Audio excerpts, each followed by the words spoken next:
প্রচন্ড শীতের রাত, উনি সফরে বেরিয়েছেন হাদিস কালেকশনের জন্য। উনি মাগরিবের নামাজ, এশারের নামাজ পড়ে একটা মসজিদে শুয়ে পড়লেন, আর শুয়ে শুয়ে হাদিস পড়তেছেন, আর মনে মনে ভাবলেন রাতটা মসজিদে কাটায় দেয়। কিন্তু দারোয়ান এসে বলে মসজিদে থাকতে পারবেন না, ওঠেন। উনি যে আহমদ ইবনে হাম্বল এটা চিনে নাই, কাঁথা গুছিয়ে হাদিসের কিতাব নিয়ে কাঁধের মধ্যে ব্যাগ নিয়ে মসজিদ থেকে বের হয়ে গেলেন। কি আর করবেন, প্রচন্ড শীত, আর কাঁপতেছেন বুড়ো মানুষ। পথিমধ্যে দেখলেন বাজার একজন খাব্বাজ, শাবুন খাব্বাজ, যুবক রুটি বিক্রেতা। সে রুটি বিক্রি করে। সে যে সালাম দিল, আসসালামু আলাইকুম। আহমদ ইবনে হাম্বল বলে, যুবক আমার যাওয়ার জায়গা নেই, সফরে বেরিয়েছি, খুব শীতে কষ্ট পাচ্ছি, রাতে যদি তোমার এই চুলা থেকে একটু আগুন পোহাই কোনো সমস্যা?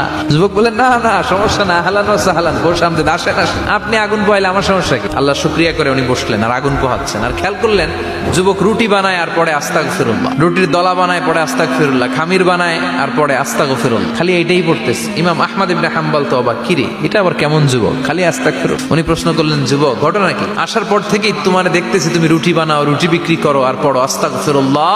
যুবক বলে, আস্তাগফিরুল্লাহ আমার সবচেয়ে বেশি পছন্দের আমল, আমি সব সময় আঠার মতে ইস্তেগফারের সাথে লেগে থাকি আর সব সময় পড়তে থাকি আস্তাগফিরুল্লাহ, আর এর বদৌলতে আল্লাহ আমারে মুস্তাজাবুদ দাওয়া বানিয়ে দিয়েছে। আহমদ ইবনে হাম্বল তো অবাক, তুমি মুস্তাজাবুদ দাওয়া, রুটিওয়ালা? আমি এত বছর হাদিস পড়াই, আমিও তো মুস্তাজাবুদ দাওয়া না, তুমি দোয়া করলেই সব কবুল হয়ে যায়? যুবক বলে, না আনা মুস্তাজাবুদ দাওয়া, আমি আমার জীবনে যত দোয়া করেছি কবুল করে নিয়েছে কে? সব দোয়া কবুল করে নিয়েছে আল্লাহ, একটা দোয়া ছাড়া। কি সেই দোয়া?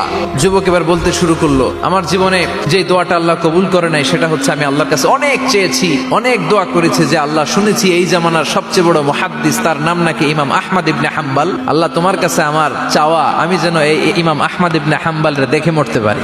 আহমদ ইবনে হাম্বল আবেগপ্রবণ হয়ে গেলেন, চোখের পানি ছেড়ে দিলেন, বললেন, যুবক তোমার এই দোয়াটাও কবুল হয়ে গিয়েছে, আহমদ ইবনে হাম্বল তোমার দরবারে ছুটে এসেছে। যুবক চোখের পানি ছেড়ে দেয়, যুবক চিৎকার মেরে ইমাম আহমদ ইবনে হাম্বলকে জড়িয়ে ধরে, হাতে হাত রেখে মুসাফা করে, কপালের মধ্যে চুমু খায় আর আল্লাহর শুকরিয়া করে বলে, ও ইমাম, আসলে এই দোয়াটাও আল্লাহ আজকে কবুল করে নিল।